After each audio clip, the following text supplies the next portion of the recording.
Henry Makow is the author of Cruel Hoax, Feminism and the New World Order, also Illuminati, the cult that hijacked the world. He's written extensively on his website henrymakow.com about many different politically incorrect issues, from feminism and the satanic bankers to free speech, Zionism, and much more.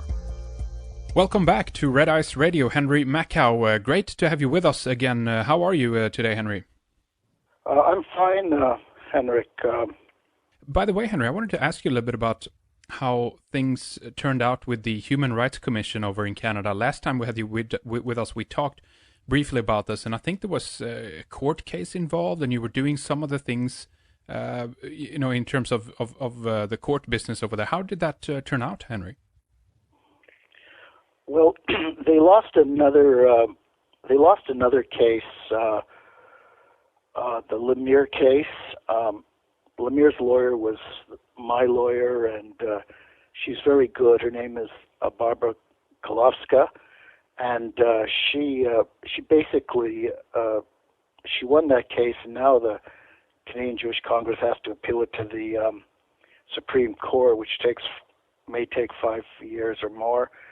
And she asked that my case be stayed until the outcome of that appeal is heard. So nothing's happening in terms of the Jewish Congress persecution of me. Happily, also I understand that Canadian Jewish Congress is being reorganized, so I'm not even sure if they'll pursue it.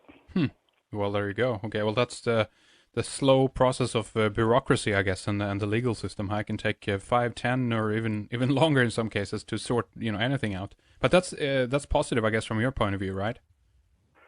Yes, certainly. Yeah. Yeah. And it's kind of an example of how this kind of persecution has a negative effect from the point of view of the Canadian Jewish Congress, because it's because they launched that case that I decided to put my work out in book form, because books can't be censored while the internet can. Mm-hmm. And it's so I can thank the Canadian Jewish Congress that I now have 2 best-selling books based on my material.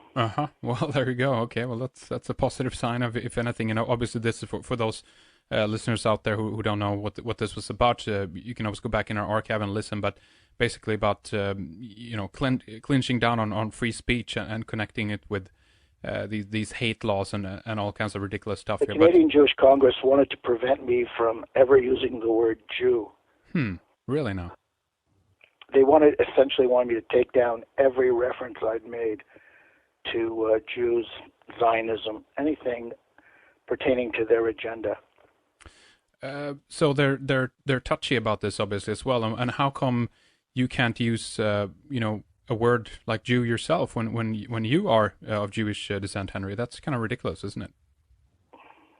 Yes, but this is I don't have to tell you and your listeners that this is typical, that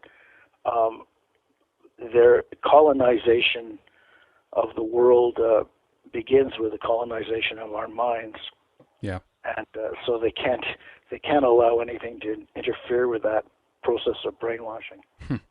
That is correct, and we are obviously going to put Zionism into the focus here today of our discussion, Henry, and get deeper into some of it. We want to hear from your point of view on how you view this, political, ideology, and maybe connecting it with some of the other ideas out there as well. We can see if we can connect multiculturalism into this as well. But how long have you been studying, Zionism, Henry? Was this pretty early on in your process when you began writing and looking into, alternative history and so forth? Did you stumble into the Zionist, field pretty quickly on there, or how did that happen for you, Henry? Actually, my credentials, I think, are excellent. I used to be a Zionist, and I tried to immigrate to Israel, which they call make Aliyah, back in 1972. And I actually intended to become an Israeli. Mm-hmm. And I lived in Israel from roughly the summer of 72 to the summer of 73. left a few months before the October War. And I used to be a Zionist, and I left, but we can talk about the reasons I didn't become an Israeli. But for 20 or even 30 years after that, I still considered myself a Zionist. Mm-hmm. I actually used to go to sleep with this comforting vision of me with a submachine gun shooting down Palestinians who were attacking my kibbutz. That's what kind of Zionism I used to be. I think my credentials are impeccable. What? Let us know a little bit, Henry. What happened then? What made you turn away from this ideology and hatred, if you will, in that sense? Well, wait. These Palestinians were attacking my kibbutz. So I was the valiant Zionist defender.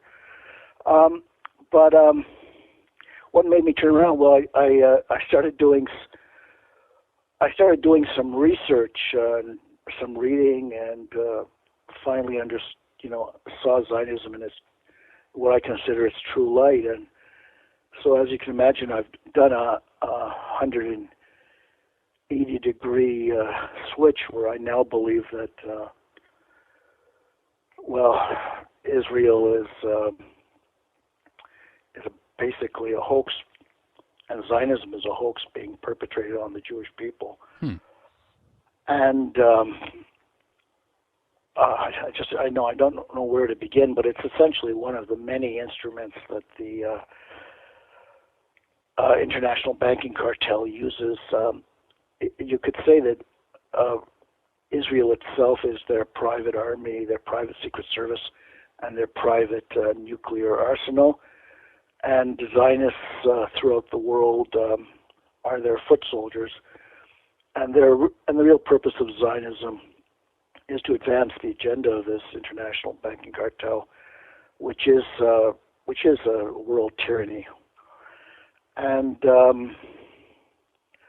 Jews, therefore, are being compromised because they're obviously going to be seen as agents of, or certainly Zionist Jews are going to be seen as agents of this secret agenda, which they don't understand. So, don't know.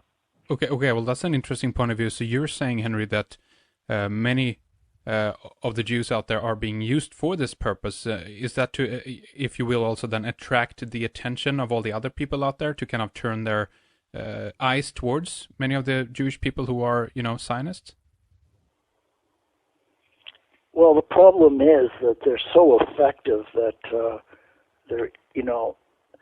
that opposition to Zionism is equated with race hate, and so there isn't a lot of although they do sponsor, they always seem to sponsor both sides of an argument. So they do sponsor a large anti-Zionist lobby as well, and that's the way they keep their Zionists under control.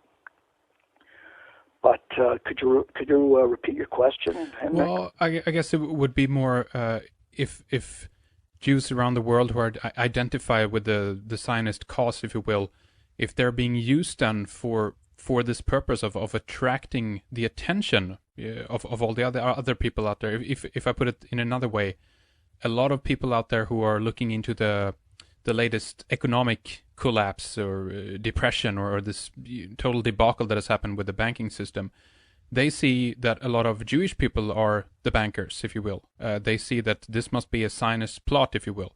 But is it, from your point of view, fair to say then that this is the point of it, if I put it that way? This is to get people to focus on the Jewish bankers and kind of focus their anger towards them. Do you think that that's the case? Well, we have to think in terms of the structure of a secret society. And Judaism is a secret society.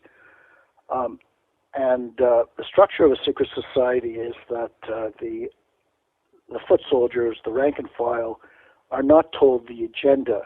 They're rather given idealistic platitudes in order to manipulate them into advancing this agenda, but they don't know what the agenda is. And many of them, if they did know what the agenda was, might object to it. And so that's the story with the Jews. And then they created a kind of Judaism for Gentiles in terms of Freemasonry. Mm-hmm. And so the power of these Kabbalist Jews is magnified many times because they've basically taken over, as far as I can tell, most Gentile institutions, nations, religions, through Freemasonry. The majority of Freemasons aren't Jews. So essentially they've co-opted the whole non-Jewish world as well, as far as I can tell. And only people who are really corrupt and evil are allowed to know the true agenda, because it is very evil. Meanwhile, we're all under this kind of control. Can you share with us a little bit more in terms of the connection between Freemasonry and Zionism? I've heard this argued a little bit back and forth and different opinions on this, but I definitely see that some of the Jewish theology is incorporated into Freemasonry. Some of the names and we have some of the mythological stories or religious stories that are incorporated into Freemasonry as well. Does it end there, do you think, Henry, or does it continue in terms of ideology, meaning that is a Freemason, if you will, do you believe totally continues. This New World Order is Kabbalistic, it's Freemasonic. The common element between Zionism and Freemasonry is that Zionism is a Masonic organization. It was always Masonic. Mm-hmm. All its members were Masonic, were Masons, and all its leaders were Masons, and all the Prime Minister of Israel were Masons. And similarly, all the leaders of communism were Freemasons. Communism is another Masonic organization. And what they both have in common, or what all three of them have in common, apart from all being Freemasons, is the Kabbalah, which is the secret teachings of Judaism, which 98% of the Jews have never even heard of, let alone read. And the Kabbalah seems to be the secret doctrine that governs the world now through these instruments. So the question here is how we are supposed to understand this ideology of Zionism and be able to come to a proper conclusion about the philosophy, if we're not allowed to examine it or talk about it, or meaning again we're connecting this with the hate speech laws and things like this, that it's frowned upon, if I put it that way, to talk about these things, Henry. So where does that leave us if they go to the full extent of being able to ban this, and whoever talks about this or trying to air out some of the ideas in order to understand it, will we succumb to the control of the Zionist branch, or where do you see this going, Henry? Well, we don't have to accept their terms of reference. We're actually falling into their program if we make the mistake of blaming Jews for this, because it isn't exclusively Jewish, as I've made it clear. Freemasons come from all races and religions, right? Yep. So we simply have to reject their terms of reference and be very careful in our terminology, and as I try to be, and always try to identify the Masonic Jews and the Freemasons and the Illuminati bankers, which are Masonic bankers. So as long as we don't make the mistake of generalizing, because the majority of Jews are no more guilty than the majority of anybody else, they're basically being manipulated, and they don't know what the agenda is, and vast number of Jews really have no participation in the Jewish community either. And so as long as we keep our terminology correct, we won't fall into their trap. But when these so-called anti-Semites try to